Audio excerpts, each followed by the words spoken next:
और भोपाल से खबर आपको बताते, जहां बिना पात्रता बंगलों में डटे पूर्व मंत्री पद जाने के बाद भी आखिरकार जो सरकारी आवास का मोह है वो छोड़ नहीं पा रहे। अपात्र नेताओं पर अब मोहन सरकार की सख्ती। बिना पात्रता रह रहे पूर्व मंत्री और अफसरों से बंगले खाली कराए जाएंगे। बीजेपी के पूर्व प्रदेश अध्यक्ष स्वर्गीय प्रभात झा के परिवार को नोटिस दिया गया है। 13 जनवरी तक बंगला खाली करने का आदेश है। तो बता दें आपको कि पूर्व राजस्व मंत्री रामपाल सिंह, पूर्व गृह मंत्री नरोत्तम मिश्रा, पूर्व सहकारिता मंत्री अरविंद भदौरिया 2023 का विधानसभा चुनाव हार चुके हैं। और ये वो लिस्ट है जो हम आपको बता रहे हैं, जो आज भी बंगलों में है, सरकारी बंगलों में निवासरत हैं, जबकि इनका पद जा चुका है। लेकिन बंगलों का मोह कहीं न कहीं खत्म नहीं हुआ है।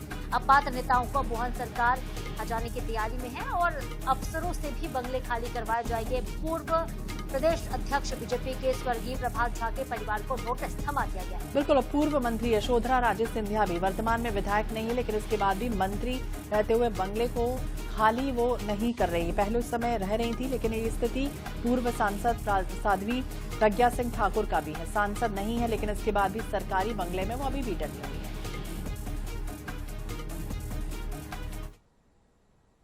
एक बंगला मिलेगा न्यारा, इस बात का इंतजार उन लोगों को है जो पात्र तो हैं लेकिन उनको बंगलों का आवंटन नहीं हो पा रहा। लेकिन वो नेता, वो अधिकारी या तो रिटायर हो गए या चुनाव हार गए। ये सब अब भी उन बंगलों पे कब्जा जमाए हुए हैं जो मंत्री पद के स्तर तक के लिए था या वर्तमान में पदस्थ लोगों के लिए था। चलिए अब शुरुआत करते हैं। ये सीतासरण शर्मा जी हैं, विधानसभा अध्यक्ष के तौर पे इनको बंगला आवंटित हुआ था, लेकिन अब सिर्फ विधायक है, लेकिन इनके पास बंगला है।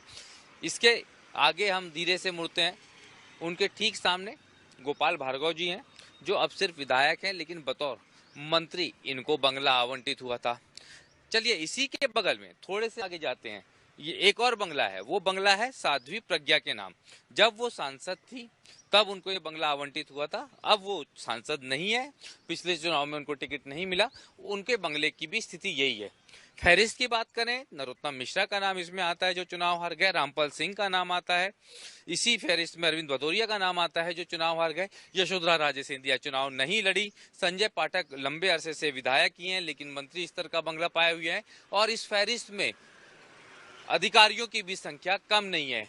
कुछ विधायक तो इस चक्कर में बड़े बंगले पा गए थे क्योंकि जिस समय सरकार गिरने बरसने का संकट था 2019 के समय, उस समय कुछ समझौते हुए थे और मजे से लोगों ने बंगलों पे कब्जे कर लिए थे। और यही कारण है कि अपात्र लोगों को बड़ी संख्या में बंगले आवंटित जो हुए हैं। अब जब पात्र थे लेकिन अब वो अपात्र हो गए हैं। पहले किराया बढ़ाया गया, वसूली की बात कही गई, पेनाल्टी की बात की गई, इन सब का कोई असर नहीं है। अब सरकार को मजबूरन में नोटिस भेजना शुरू करना पड़ रहा है और इसकी शुरुआत हुई है स्वर्गीय प्रभात झा के बंगले से, जो कि भारतीय जनता पार्टी के पूर्व प्रदेश अध्यक्ष थे। कैमरामैन सनी झा के साथ अनुराग मालवीय, 24x7 भोपाल।